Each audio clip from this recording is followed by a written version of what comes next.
Eu tenho um objetivo, do objetivo eu tenho resultados chaves. Esses resultados chaves, eles têm que ser mapeáveis. Eles precisam ser executáveis como lista de tarefa. Se tu puderes liquidar qualquer dívida que você tenha, assim como a Joana, coloque como objetivo isso. Por vezes a gente acha que assim, mas é só um cartão de crédito, é uma ferramenta, um meio de pagamento. Eu te digo assim, não tô dizendo que ela não é boa. O problema é que nós acabamos gastando mais ao utilizar o cartão de crédito. Se tu não te colocares diante da situação que te leva a gastar, a probabilidade de tu gastar é muito menor. É como se você não se colocasse diante de uma mesa de doce quando você quer fazer dieta ou quando você tem compulsão alimentar.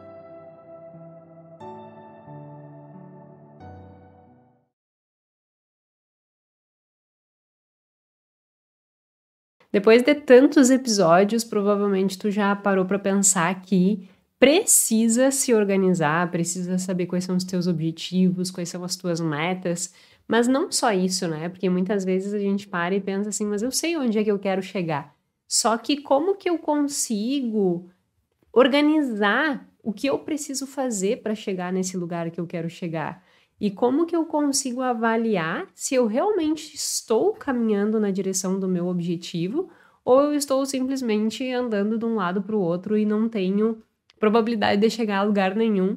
E aí chega no final do ano, por exemplo, tu tinha algumas metas, alguns objetivos e tu não conseguiu avaliar se tu estava avançando na direção daqueles objetivos. Quando chegou no final do ano, tu tem aquela mega frustração. Poxa, não deu de novo.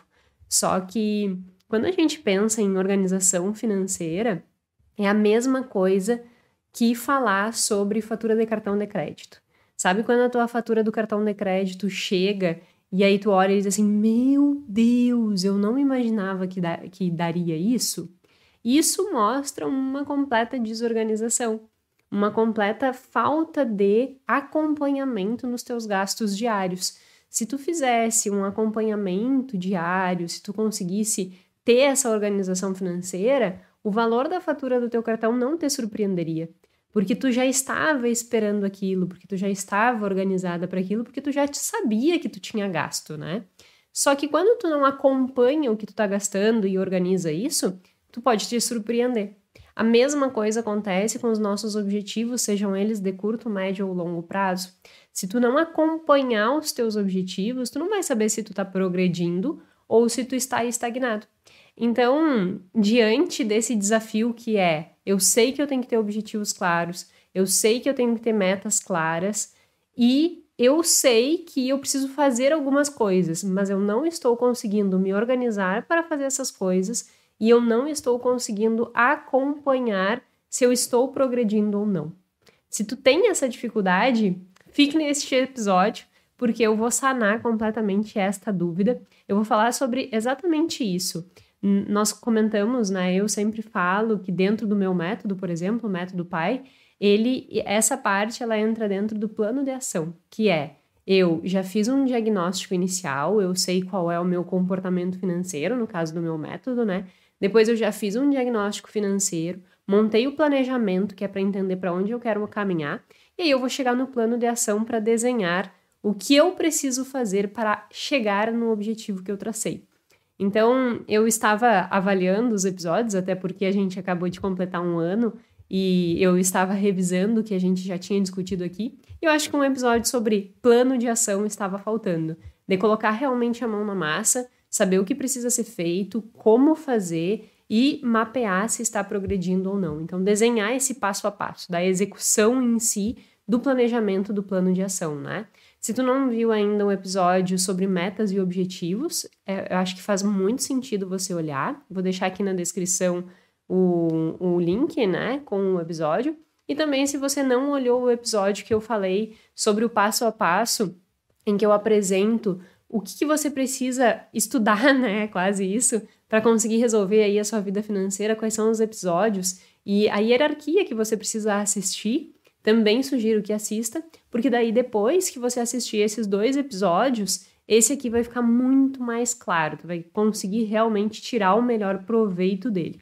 Então, fica aí a minha sugestão para que você daqui a pouco olhe esse, mas vá nos outros, né, para que você consiga tirar melhor proveito. Então, o objetivo do episódio de hoje, que nós estamos, até me perdi, 48º episódio do podcast Mais que Finanças, onde a gente fala muito mais do que números, nós falamos sobre comportamento financeiro. Nesse 48º, né, episódio, nós vamos falar exatamente sobre isso, sobre plano de ação. Como que nós estabelecemos as metas, né? E qual é o próximo passo depois de estabelecer essas metas? Como que eu vou organizar essas metas e como que eu vou mensurar se eu estou atingindo elas ou não? É sobre isso o episódio de hoje, e para isso eu vou utilizar o que a gente conhece no meio empreendedor, né, no meio business, que é OKR. Eu vou explicar bem direitinho o que é essa técnica e por que eu decidi trazer ela aqui no episódio, no podcast, porque eu acho que vai ajudar bastante. Para quem não me conhece, está aqui pela primeira vez, meu nome é Jéssica Câmpara, sou doutora em Finanças Comportamentais. Toda terça-feira, às 19 horas, temos aqui um episódio novo, em que eu trago o que há de mais novo dentro da ciência de finanças comportamentais, simplifico e torno aplicável às nossas vidas. Então, seja muito bem-vinda se está aqui pela primeira vez, se já me acompanha há algum tempo, fique que você já é em casa e eu tenho certeza que esse episódio vai ser bem legal para você implementar aí. Uma coisa que eu acho interessante falar a respeito desse episódio é que não é tanto um bate-papo e eu não vou trazer tantos estudos científicos. O meu objetivo é que ele seja bem prático mesmo, sabe? Então é menos um episódio de colocar assim e ficar escutando aleatoriamente, mais um episódio de conteúdo mesmo, de mão na massa, de ações. Então se tu tá disposto a fazer essa revolução na tua vida financeira, o que eu te sugiro? Pega um papel e uma caneta e senta para escutar como se quase tu estivesse vendo uma aula, porque eu tenho certeza que se tu aplicares tudo que eu vou falar aqui, tu vai ter um resultado muito significativo.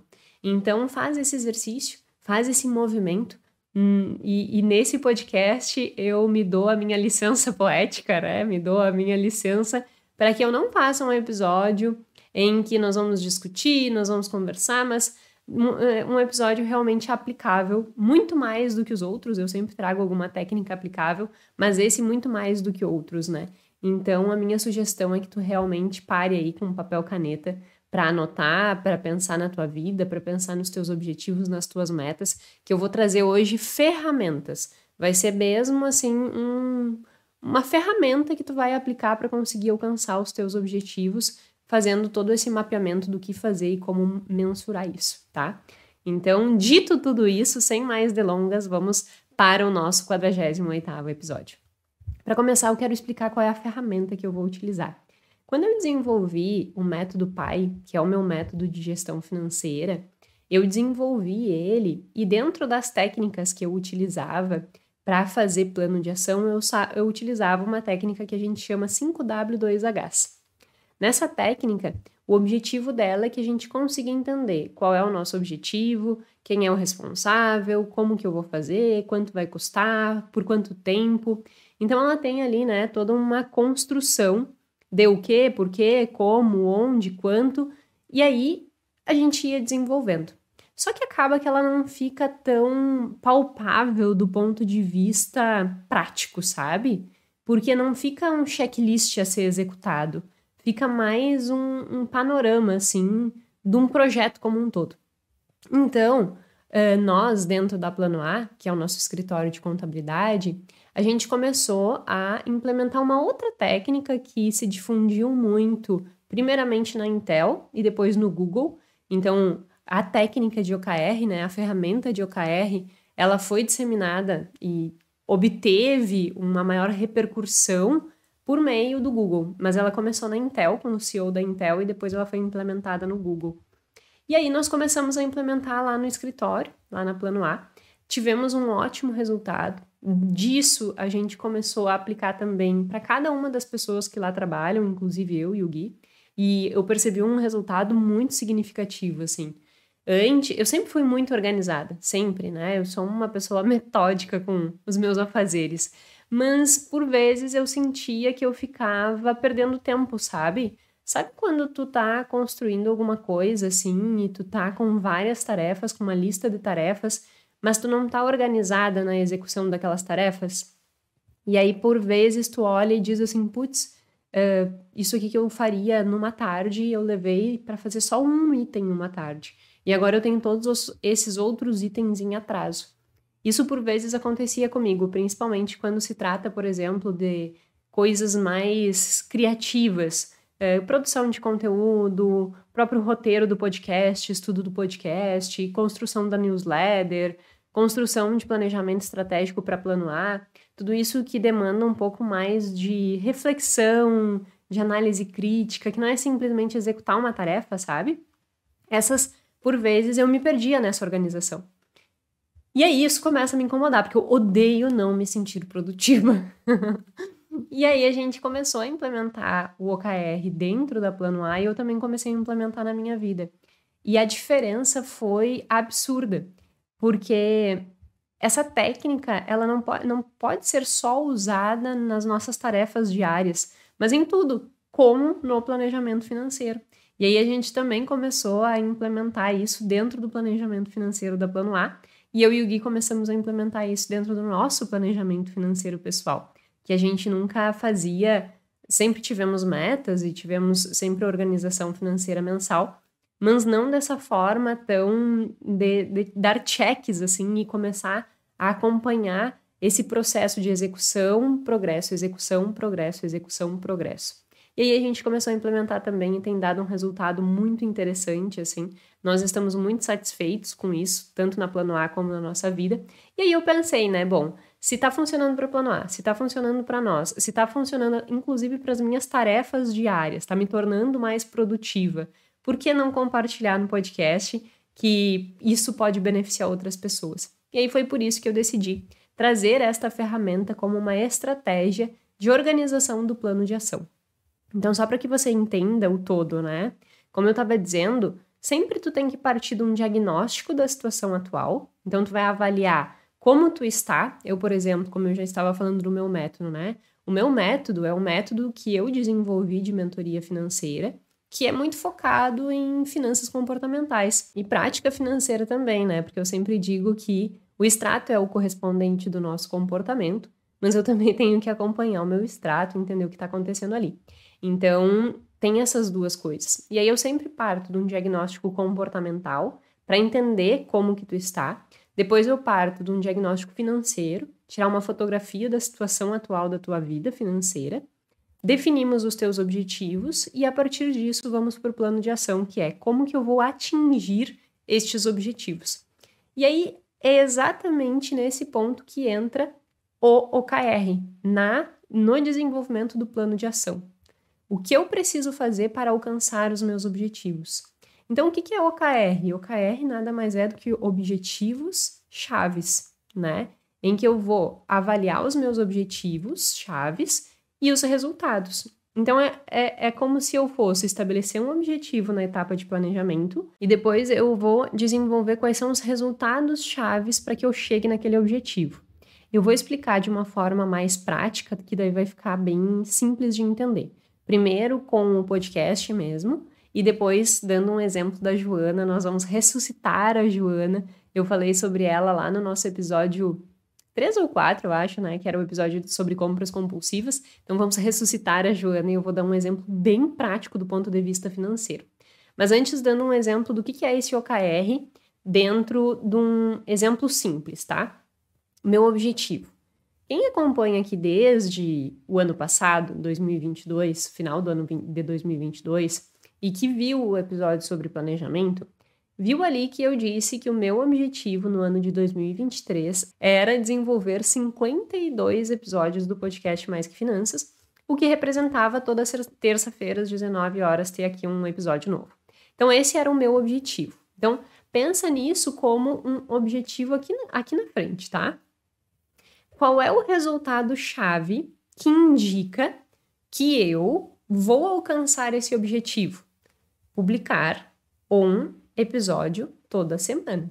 Então, o resultado-chave que vai fazer me mostrar se eu estou na direção, progredindo na direção do meu objetivo de ter 52 episódios, o resultado-chave é toda terça-feira às 19 horas estar publicando um episódio novo.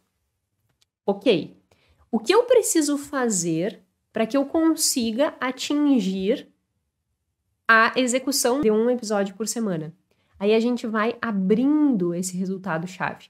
Então, eu tenho um objetivo, eu tenho um resultado-chave, publicar um podcast por semana. Agora eu tenho que abrir. O que eu preciso fazer para conseguir entregar um episódio por semana? Eu preciso ter no mínimo 2 dias para que eu consiga desenvolver. Por quê? Eu estudo, construo o roteiro e gravo. E isso me toma, em média, 2 dias.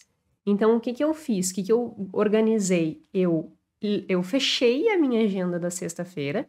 Então, hoje eu não atendo nas sextas-feiras. Fechei a minha agenda na sexta-feira para que as sextas-feiras fossem direcionadas para que eu conseguisse construir o conteúdo, estudar, buscar os artigos. E aí, no sábado, eu concluo o que eu estou estudando, montando o roteiro, e gravo também no sábado ou no domingo, aí vai depender da minha organização naquele final de semana. Mas acaba que eu gravo na maior parte das vezes em finais de semana. Então, isso foi o que eu precisei organizar do ponto de vista de execução de tarefas para que eu conseguisse cumprir com um episódio por semana na terça-feira e, consequentemente, atingir o meu objetivo final, que eram os 52 episódios no ano. Então, percebe que eu tenho um objetivo e eu tenho resultados chaves. Se eu consigo dar check nesses meus objetivos chaves, eu tenho a garantia de que eu estou progredindo na direção do meu objetivo geral. Por quê? Se eu dar check, liberei a sexta-feira, dar check, liberei o sábado, dar check, gravei, ok. Ao conseguir atingir esses meus objetivos, eu garanto que eu realmente vou conseguir caminhar na direção do meu objetivo geral. Então, no momento que eu consigo dar check nessas meus resultados chaves, eu garanto que eu atingi o objetivo. Não sei se ficou claro, espero que sim. Mas, em resumo, eu tenho um objetivo, do objetivo eu tenho resultados chaves. Esses resultados chaves, eles têm que ser mapeáveis, sabe? Assim, eu preciso mensurar eles. Eles precisam ser executáveis como lista de tarefa. Pensa que o teu resultado-chave é a lista de tarefas que tu tem que executar para atingir teu objetivo. E essa lista de tarefa pode ter uma tarefa-mãe e essa tarefa-mãe desencadear várias outras tarefas. Como no meu caso, a minha tarefa-mãe é publicar um artigo por semana. O que desencadeia eu fazer, né? O que eu preciso fazer para conseguir bater esse episódio por semana? Então, o resultado-chave é atingir, né? É publicar esse um episódio. Mas atrelado a isso, eu preciso liberar minha sexta, liberar meu sábado. Na sexta, achar os artigos, ler os artigos, montar o relatóriozinho ali, né? Montar o roteiro e gravar. Então, percebe que eu tenho esse processo, né? Eu tenho essas tarefas para executar para garantir que eu vou caminhar na direção do meu objetivo.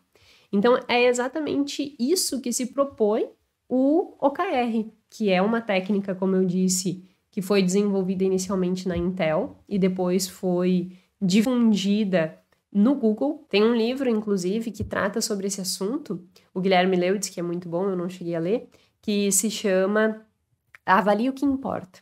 E aí ali eles descrevem todo o processo de como fazer isso. Mas, no geral, tu sempre tem que pensar que isso é uma técnica que foi difundida no meio empresarial, mas que ela é tão simples de ser aplicável, sabe? E ela é tão legal, assim, porque tu consegue realmente ser prático na execução. Acho que essa é a questão. Por vezes, as pessoas querem montar planejamento e não são práticas, ou não são coerentes ao estabelecer o que vai ser possível ou não executar. Eu poderia dizer que eu quero publicar, ao invés de 52 episódios, eu dizer que eu quero publicar 104, o dobro. Aí eu vou olhar para minha agenda da semana e eu preciso 2 dias. Eu não tenho 2 dias. Ter, né, esses 2 dias que eu organizei para isso já é bem custoso, do ponto de vista de que aperta todos os outros. Eu não teria mais 2 dias para direcionar para isso. Então, se eu colocasse esse objetivo, eu iria me frustrar. Por quê? Porque eu não mapeei o que eu preciso fazer para conseguir atingir esse objetivo. Então, provavelmente, eu ia acabar me frustrando, porque eu criei um objetivo, ao qual eu não vou conseguir cumprir, porque eu não dou conta de executar as tarefas, os resultados chaves, né, que são necessários para eu atingir esse objetivo, aí eu vou me frustrar. Só que eu não vou me frustrar porque simplesmente eu não bati aquilo. Mas eu vou me frustrar porque, na real, eu não tinha condição de bater aquilo e eu errei na hora de desenhar aquele objetivo. Então, eu acho que isso é bem importante, assim. É uma técnica muito simples, mas que ela torna palpável, sabe? Ela torna real, ela torna uma coisa assim, eu consigo olhar, eu consigo executar e eu consigo mensurar se eu estou avançando ou não. Então, foi por esse motivo que eu decidi compartilhar aqui com vocês. E dando um spoiler já, né? Eu estou desenhando dentro da minha mentoria, incorporar essa técnica e entregar um ClickUp em que tu vai conseguir ali colocar o teu objetivo e vai dando os checks e a gente organizar tudo isso para te avaliar o progresso que tu tá seguindo, né? Então, é uma coisa que eu quero desenvolver para que torne isso mais mensurável, torne isso mais executável efetivamente, sabe? Não fique só na abstração. É uma frase que eu tenho dito há muito tempo aqui, né? Sonho sem ação é apenas abstração. Então, quando eu coloco no papel, desenho a minha lista de tarefas e a partir dessas minhas listas de tarefa eu sei o que eu preciso fazer para avançar e se eu não fizer aquilo ali, eu sei que eu não vou avançar, aí eu não me surpreendo mais com os meus resultados. Aí é você chegando a fatura do teu cartão de crédito e tu olhando e dizendo assim, ok, eu estava esperando esse valor. Porque tu te organizou para aquilo, tu te preparou para aquilo. É a mesma coisa. Então, eu acho que é uma técnica muito interessante para que a gente consiga aplicar na nossa vida, no nosso planejamento financeiro. E aí, como aplicar efetivamente essa técnica dentro do planejamento financeiro, dentro da gestão financeira? É o que eu vou dar de exemplo daqui para frente. Então, aqui eu acho que é bem legal realmente tu pegar papel e caneta, colocar os teus objetivos e ir montando como eu vou montar. Para começar essa parte bem prática, eu quero que tu lembre da Joana. Para quem não viu o episódio sobre compras compulsivas, Joana foi uma personagem fictícia que eu criei, muito com base nas vivências que eu tenho das minhas próprias clientes, sabe? Porque eu vou vendo as características das minhas clientes e aí eu vou percebendo assim, e essa cliente ela tem essa característica, essa cliente tem essa característica linka-se com essa teoria. E aí eu vou montando, né, todo um entendimento vinculando teoria e prática, teoria e prática, teoria e prática. Fazendo esses vínculos, eu desenvolvi uma personagem chamada Joana, em que a Joana ganha 7 mil reais, ela já tem uma posição interessante dentro da empresa em que ela trabalha. Ela tem um apartamento alugado, e aí os custos desse apartamento com condomínio, aluguel, chegam em torno de 3 mil e pouquinho. Então, vamos arredondar, né, 3 mil reais. Ela tem ali dívidas no cartão de crédito inicialmente, que ela transpôs para uma dívida, um empréstimo bancário, ela renegociou aquela dívida do cartão de crédito dela, e ela tem alguns outros compromissos. E aí depois eu vou mostrar qual é o plano de ação para resolver a vida da Joana, que está com um salário de 7 mil reais, uma despesa fixa de 3 mil reais, ela gasta em média com alimentação, combustível e algumas coisas variáveis, 1.500 reais. E aí, a partir disso, ela tem um empréstimo e ela acaba não sobrando nada desse dinheiro. Eu vou mostrar como organizar a vida da Joana com base nos OKRs, inclusive para que ela quite essa dívida. E aí, um adendo para quem não conhece a Joana, como é que ela chegou nessa dívida? Porque ela era muito do tipo assim, eu preciso. Tem uma reunião... eu comecei o exemplo da Joana com a Copa do Mundo, né? Vai ter a Copa do Mundo, eu preciso comprar uma televisão. Porque assim, como que eu vou assistir a Copa do Mundo sem ter uma televisão? Aí na semana seguinte, aí ela ainda dá a justificativa, não, mas é só essa vez. Depois eu resolvo, é só mais essa vez, só mais essa parcela, porque a televisão ela é muito importante. Aí ela vai lá e compra a televisão.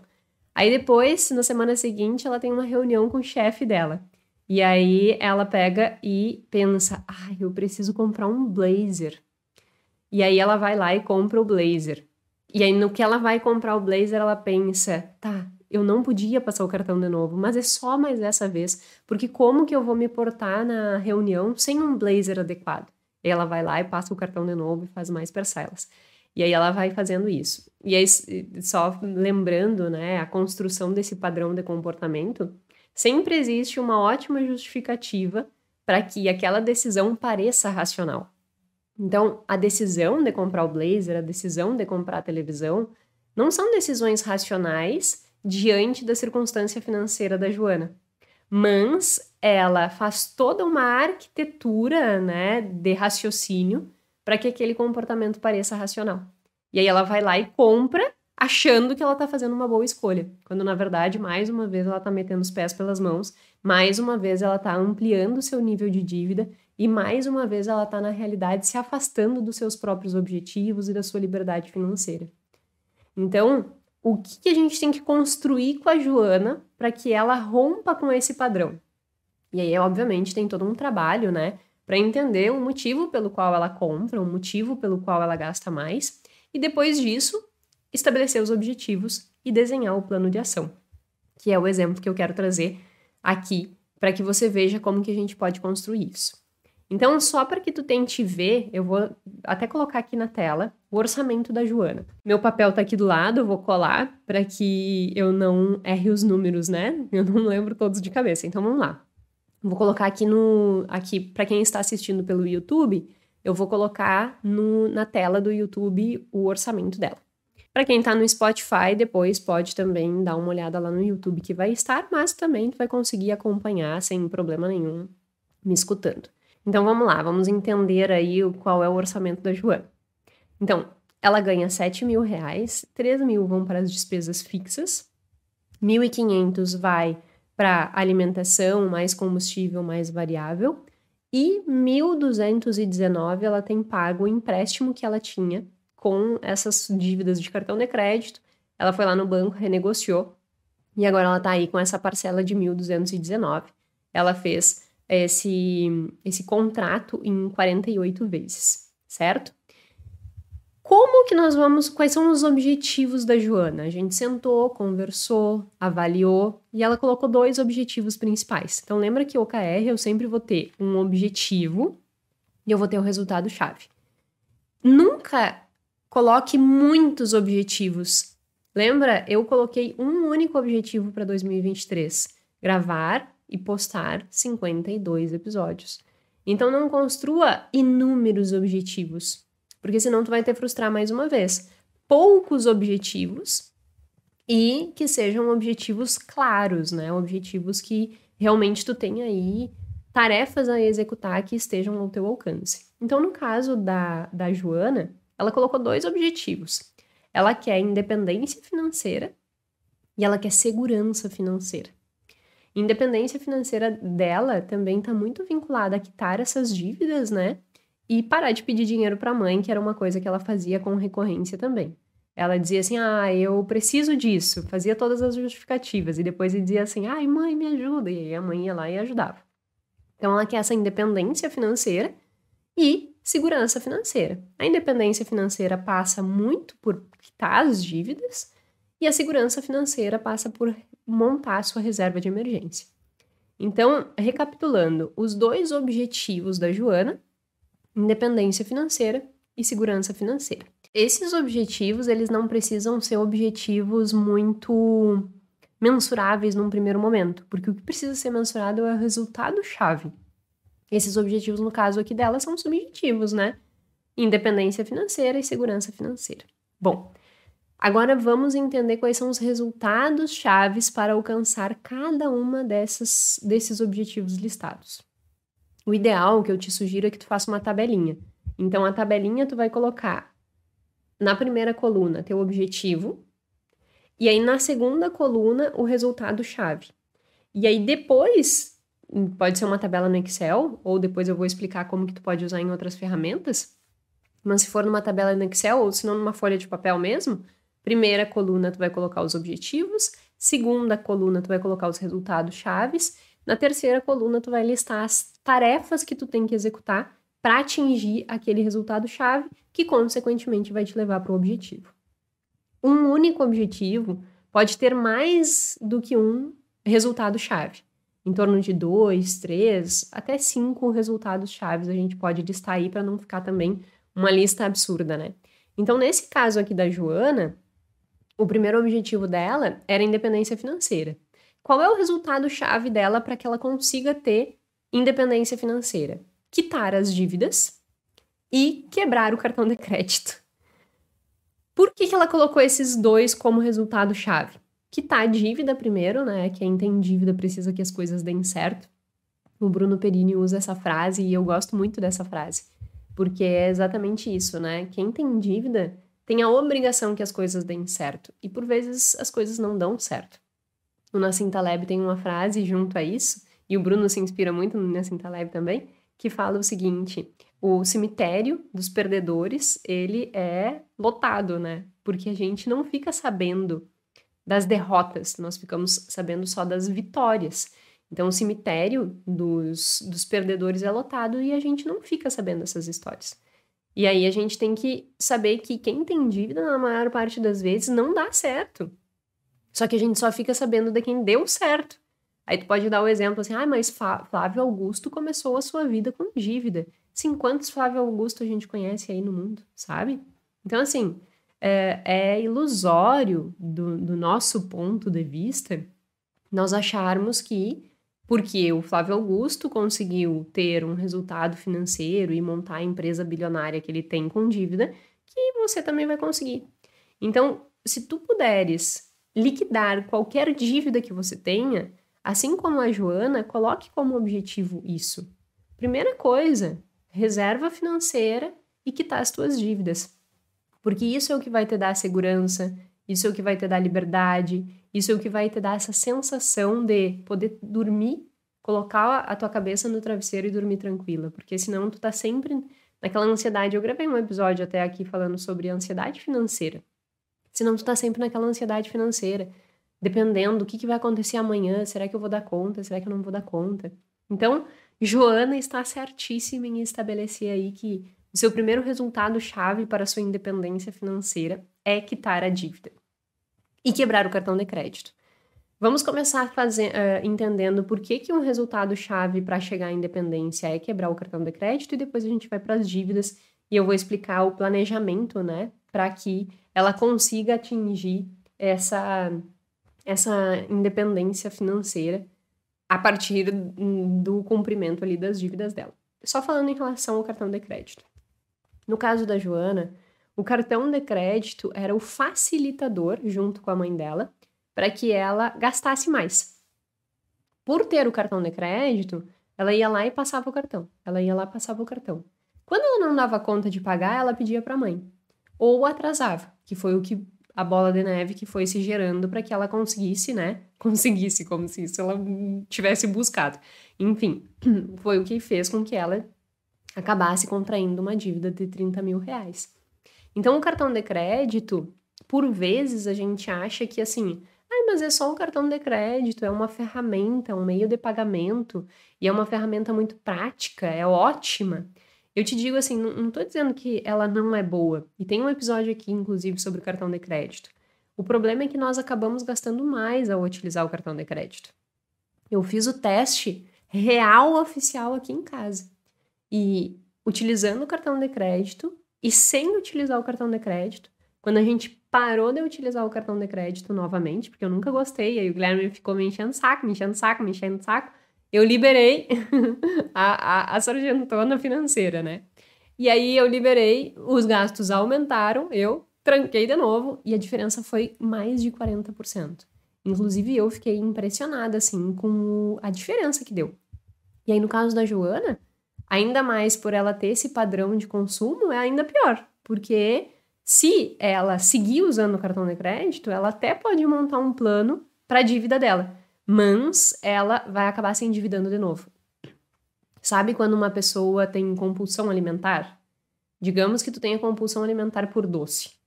Se tu te colocar na frente de uma mesa de doces, é óbvio que vai ficar muito difícil tu conseguir te controlar. Então, por que uma pessoa que tem dificuldade financeira, no sentido de organização, de planejamento, de gastos, por que ela vai se colocar em risco tendo nas suas mãos uma ferramenta que facilita o gasto, que é o cartão de crédito? Então, eu tenho que evitar me expor, evitar ter contato com esses facilitadores. E aí uma alternativa é realmente cancelar o cartão de crédito. Por mais rude que isso parece, sabe? Por mais, assim, radical que isso parece, é a melhor ferramenta. Se tu não te colocares diante da situação que te leva a gastar, a probabilidade de tu gastar é muito menor. É como se você não se colocasse diante de uma mesa de doce quando você quer fazer dieta ou quando você tem compulsão alimentar. Por que tu vai fazer isso contigo, sabe? A gente acha que força de vontade é uma coisa que nós precisamos ter, quando na verdade nós não temos força de vontade assim como a gente acha, sabe? Ai, você falha porque você não tem força de vontade, porque você não tem disciplina. Já falei várias vezes aqui no episódio, no podcast. Isso é balela. Porque muito mais do que força de vontade, eu preciso ter motivação. E o que mais a Joana tem é motivação para gastar. Porque aquilo gera para ela uma recompensa. Ela aprendeu que quando ela tá mal, que quando ela precisa de alguma coisa, ela vai lá e compra. Então, ela atrela a compra a uma realização. Então, para ela é motivador comprar. E é muito aversivo não comprar. Se eu deixo as condições propícias para a compra, o ato de comprar vai ser muito mais motivador para ela do que o ato de economizar. E aí ela vai lá e compra. Então eu tenho que construir um ambiente que não propicie esse gasto. E aí, para que eu consiga construir isso, eu tenho que evitar me expor a estímulos que vão me direcionar para esse comportamento disfuncional, que no caso é usar o cartão de crédito e acabar a gastar mais do que ela pode. E aí nós vamos cancelar o cartão de crédito. Então essa é a primeira atitude da Joana. Então eu tenho um objetivo, que é independência financeira. O resultado-chave é cancelar o cartão de crédito. A tarefa, cortar o cartão. Começar a entrar em contato com os bancos, pedir cancelamento, ainda mais se tem mais de um cartão. Isso é uma outra sugestão. Caso tu tenha vários cartões, um só. Ah, mas eu tenho cartão de crédito da Renner, da Riachuelo, da sei lá o quê, da sei lá o quê, da Americanas, não sei, eu tô só chutando uns nomes de lojas aí. Cancela todos. Todos. Um só. Se tu queres ainda manter cartão, um só. E aí isso vai te ajudar na tua independência financeira. Então, no caso da Joana, cancelamos o cartão de crédito para que ela não pudesse mais usar. E aí o objetivo é usar só débito. Tu pode estar pensando assim, Jéssica, legal, esse objetivo é um objetivo bem interessante para mim, buscar a independência financeira.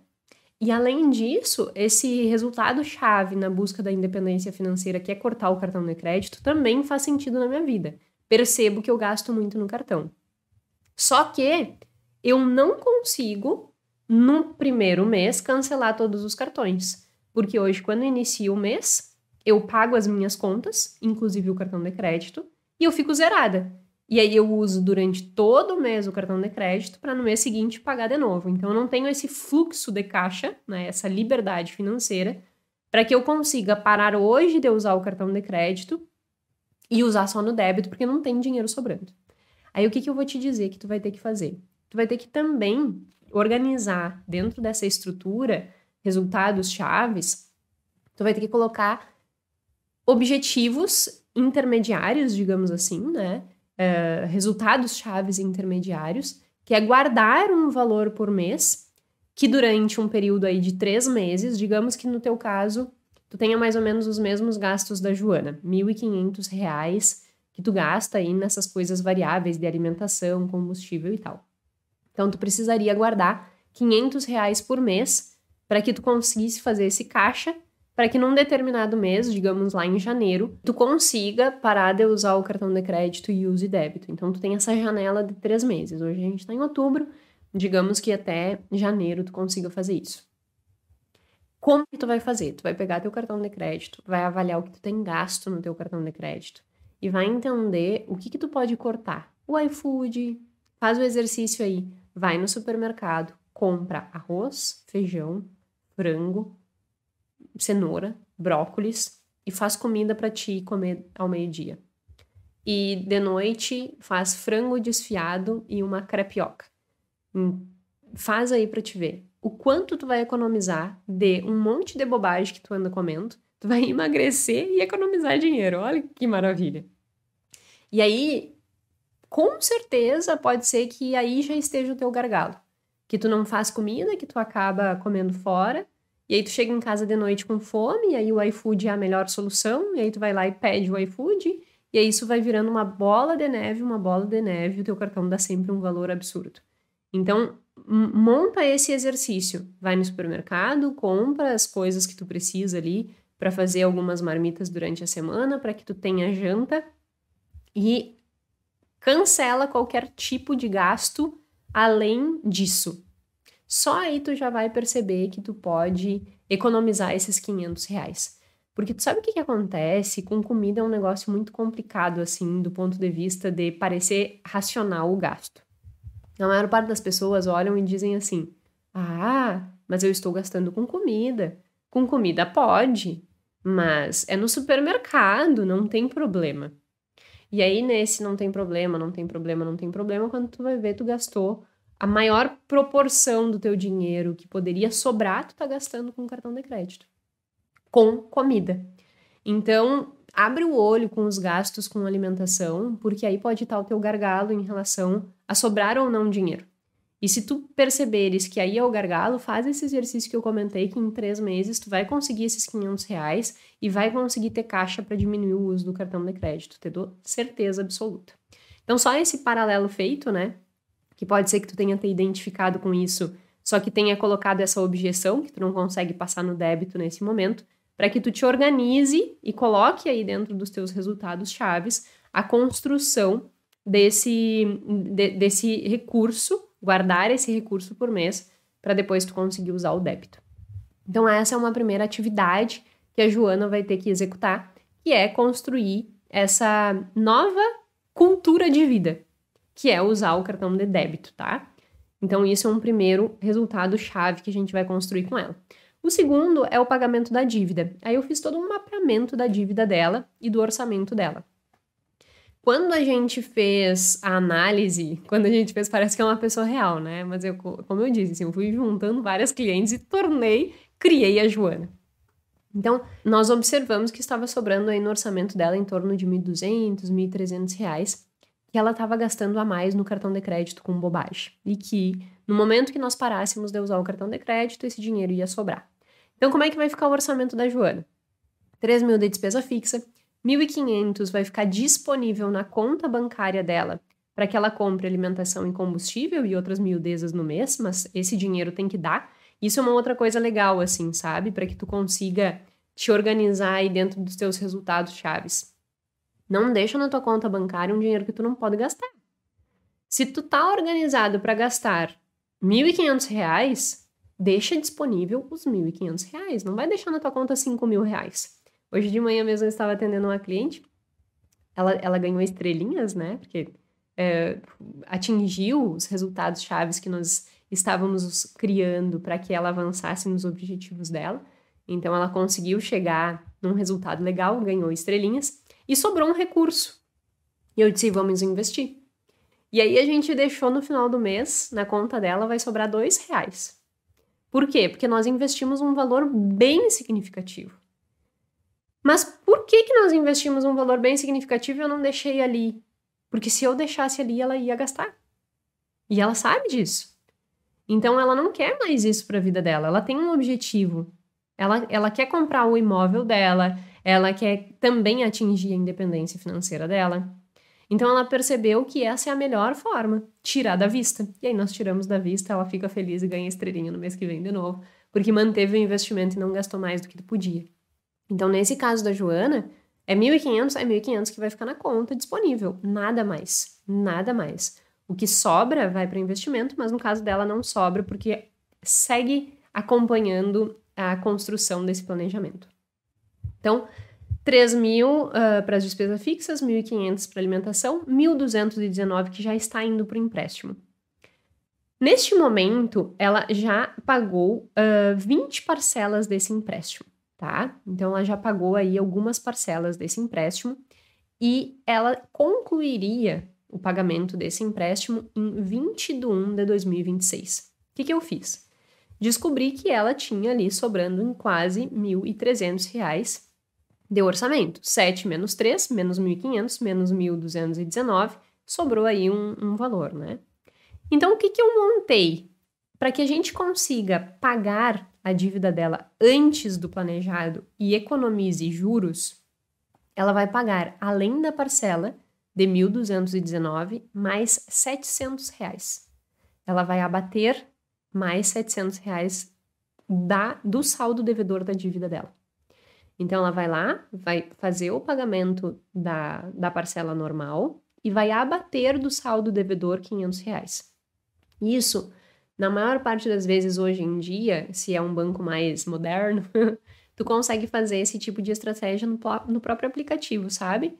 Entra dentro do aplicativo, paga a parcela do mês e além do pagamento da parcela do mês, tu vai ali e tu consegue abater o saldo devedor, o valor que tu quiseres. Então, tu consegue bem fácil isso. E aí, só para te ver o impacto que isso gera. Ela estava pagando uma parcela de 1.219, né? Eu vou incrementar R$700 para abater do saldo devedor. Isso vai fazer com que, ao invés dela pagar esse empréstimo até 20/1 de 2026, que ela consiga quitar esse empréstimo em 20/11 de 2024. Com esse planejamento, ela vai reduzir 14 parcelas do empréstimo dela. Então, 1 ano e 2 meses a menos pagando. E com isso, ela vai reduzir o valor de juros que ela pagaria em 6.061. 6.061 economizados, colocados no bolso, ao invés de pagar para o banco. Então, o simples fato da gente abater R$700 já faz com que ela tenha essa economia e que ela encurte aí o período em 1 ano e 2 meses, né? Aí você pode pensar assim, Jéssica, mas 14, que é o número de parcelas que vai reduzir, vezes 1.219, na verdade, ela teria uma economia muito maior. E não, por quê? Isso é um alerta, inclusive, que eu faço, porque isso aqui, esse tipo de empréstimo, né, empréstimo pessoal, na maior parte das vezes eles são calculados como o que a gente chama de tabela price. E essas tabelas, tu acaba pagando a maior parte do juro no início do pagamento do empréstimo. No final, o que tu acaba sanando ali é o saldo devedor. Então, é por isso que não é um cálculo direto, assim, sabe? 1.219 da parcela, se eu não pagar 14 parcelas porque eu adiantei, eu vou economizar exatamente esses 1.219. Não, porque tem juros aí embutidos que eu já paguei anteriormente e o saldo devedor que tem para frente, ele acaba sendo maior, né? A primeira parcela, para te ter uma ideia, acaba que eu vou quitar efetivamente na primeira parcela ali 200, 300, 400 reais, dependendo da taxa de juro, e o restante, que é ali, digamos, 700, 800 reais, vão ser tudo juro. E na última parcela, digamos que eu vou pagar saldo do devedor de 800 e 400 de juro. Então, vai acontecendo esse reequilíbrio. Por isso que eu não economizo 14 mil reais, por exemplo, se eu deixar de pagar as 14 parcelas porque eu adiantei, porque tem mais saldo devedor ali a ser quitado do que propriamente juros. Espero que eu não tenha confundido aí a sua cabeça. Se você ficou com dúvida, coloca aqui nos comentários que a gente vai sanando, tá? Não fique com dúvidas, pelo amor de Deus.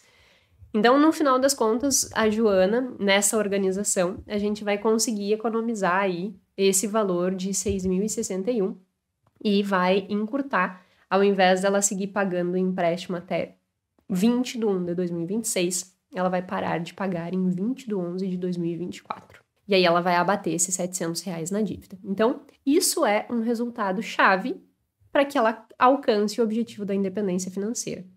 Como que nós vamos mapear isso, né? Como é que vai ficar a nossa planilha? A gente vai ficar na planilha da seguinte forma. Eu tenho aqui o objetivo, independência financeira. Resultado-chave, quitar a dívida.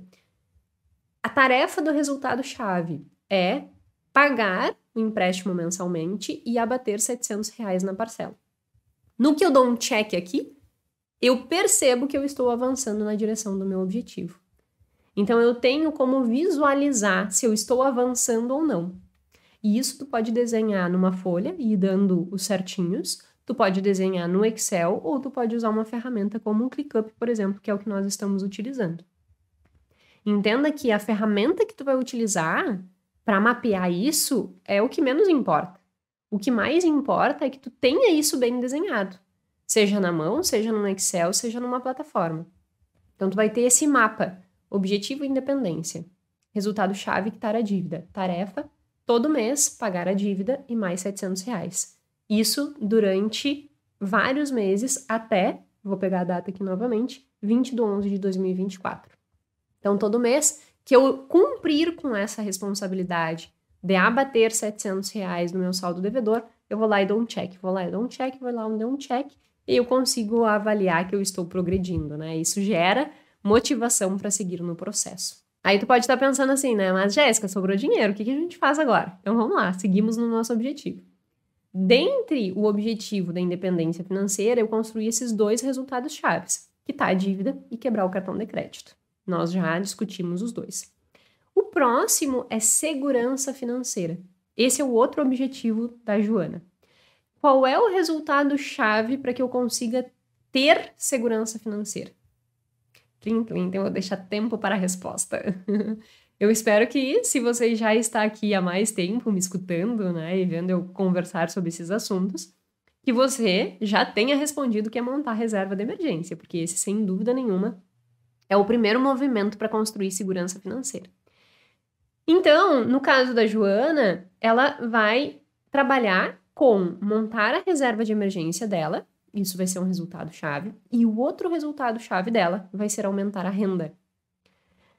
Perceba que todo o meu planejamento eu não estou considerando que ela vai aumentar a renda. Por quê? Eu sempre trabalho com o pior cenário. Eu brinco que é assim, ó, pensa que tu tá indo para uma guerra, tá? E tu chega lá, te prepara, munição, tudo bem organizado. Tu chega lá, a guerra não acontece. O que acontece contigo? Nada, né? Porque tu tava preparado. Se a guerra tivesse, tu tava preparado. Não teve? Sorte tua, né? Melhor ainda. Agora imagina tu ir pra guerra sem munição. E a guerra acontece. Então, eu gosto sempre de trabalhar com o pior cenário possível. O pior cenário, no caso da Joana, é não temos aumento. Então, nós vamos construir o nosso planejamento com base neste cenário. Eu não tenho aumento. Vamos construir uma estratégia para buscar aumentar a renda dela, mas não vamos contar que isso aconteça. Se der certo, ótimo. Significa que eu estou munido e estou na guerra e vou dar conta do recado. Se não acontecer, não tem problema, não morri por isso. Entendeu? Então é nesse sentido. E aí, então, como que a gente vai construir essa reserva de emergência? Lembra que eu tenho R$7.000 de renda, então 3 já foi para despesa financeira, 1.500 alimentação, combustível e outras variáveis, 1.219 para empréstimo e agora R$700 a bater do saldo devedor. Me sobrou R$581. O que eu vou fazer com esses R$581? R$500 eu vou começar a construir a minha reserva de emergência. R$81 está de presente para comer alguma coisa aí, para comprar alguma coisa, para gastar onde quiser, né? Então ela ainda tem esses 81 para gastar onde ela quiser. Olha só, quanto de reserva de emergência a Joana precisa ter? Se ela tem despesas fixas de R$3.000, a gente sempre sugere que a reserva de emergência ela gire em torno de 6 meses das despesas fixas. Então, eu vou ter aí 6, que são os meses, vezes 3, que são as despesas fixas. Com isso, a Joana tem aí uma necessidade de reserva de emergência de R$18.000. No período que ela estiver pagando o empréstimo, ela só vai conseguir esses R$500 alocar na reserva de emergência. Então, ela vai colocar R$500 durante os 14 meses que ela ainda está pagando a dívida, que é o que falta para ela conseguir arcar com essa dívida. Portanto, 500 vezes 14 vai dar R$7.000. Então, lembra da tabela? Na tabela já tinha lá o R$700 para dívida. Agora, nesse objetivo, que é segurança financeira, resultado-chave, montar reserva de emergência, tarefa, R$500, alocar num CDB de liquidez diária do Banco Inter, por exemplo. Sempre pensando que reserva de emergência tem que ter acesso rápido, tá? Então, digamos que seja isso, colocar esses R$ 500. Como que eu vou conseguir mapear o progresso? Todo mês, durante 14 meses, R$ 700 no abatimento da dívida, R$ 500 na reserva de emergência. Consegui isso? Check. Consegui isso? Check. Consegui isso? Check. E ainda sobra aí os R$ 81, né? E aí ela vai fazendo isso até que ela termina de pagar a dívida. Quando ela termina de pagar a dívida, em 20 de 11 de 2024, ela agora tem um saldo sobrando de R$ 700, que é o que ela estava batendo na prestação, né, no saldo devedor, mais a prestação de 1.219. Agora ela pega esse dinheiro que ela estava pagando a dívida e começa a colocar também na reserva de emergência. Então agora, ao invés de R$ 500 na reserva de emergência, ela vai colocar 2.400, que é 1.219 mais 700 mais 500, 2.400. Com isso, em 5 meses, ela conseguiu atingir 12.080. 12.080 em 5 meses, mais os R$ 7.000 que ela estava guardando durante os outros 14 meses, que ela estava guardando 500, ela bate a reserva de emergência, até supera, né? Vai para 19.080. E aí, mais os juros do investimento, em abril de 2025, ela bate a meta da reserva de emergência. Então, percebe que eu tenho uma estrutura bem clara do que precisa ser feito e eu tenho ali uma brecha, né, daqueles R$ 1.500, 1.581, para que ela tenha ali uma certa liberdade de gastar as coisas. Então, com isso, ela consegue ter qual é o objetivo dela, qual é o resultado-chave, qual é a tarefa a ser executada e acompanhar se ela está caminhando na direção daquilo ou não, dando check mensal. Você pode perguntar assim, tá, e o aumento? Como que eu trabalho o aumento para que eu avalie também, né? É mais subjetivo, mas como é que eu posso tornar isso palpável? Bom, o que ela precisa fazer para aumentar a renda, né? Ela precisa se apropriar mais do conhecimento, então ela precisa estudar, precisa mudar o comportamento e precisa assumir posição de responsabilidade, de liderança. Então ela pode olhar para a empresa dela, entendendo ali a dinâmica da empresa dela e colocar como objetivos estudar. E o que estudar? Eu vou dar um exemplo. Lá na empresa, lá na Plano A, a gente incentiva muito o estudo. Muito, muito, muito, muito. Porque a gente entende que quanto mais nós estudamos, mais capaz nós nos tornamos, mais nos conseguimos nos desenvolver individualmente, profissionalmente, como pessoas, enfim. Ninguém tira de você estudo. E se você estuda e se desenvolve, será percebido, sabe? Então, assim, dedicação no estudo é uma das coisas que a gente valoriza muito. E aí a gente incentivou todo o time a construir os seus próprios objetivos de estudo.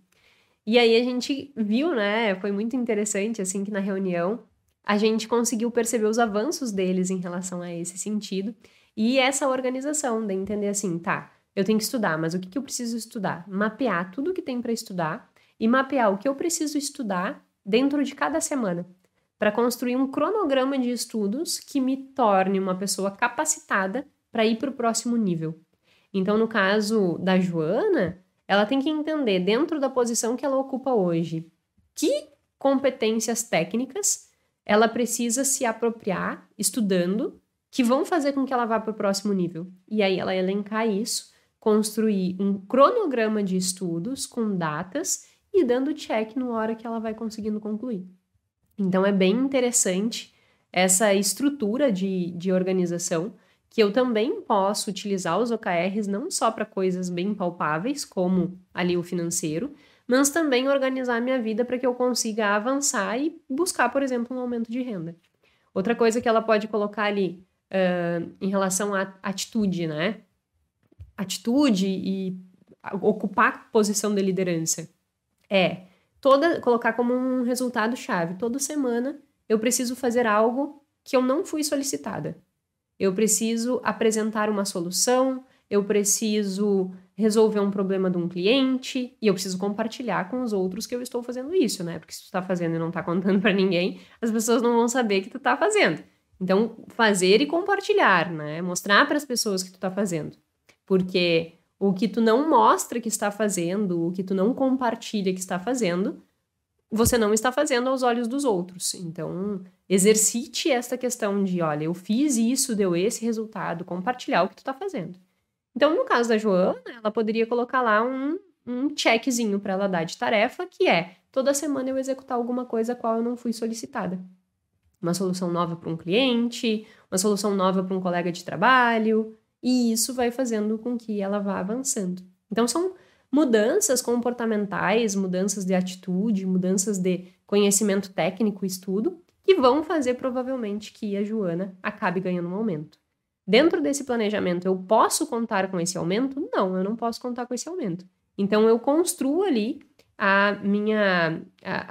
o meu orçamento de modo a deixar completamente isento isso. Se vier, ótimo. Se não vier, a gente dá conta com o que a gente tem.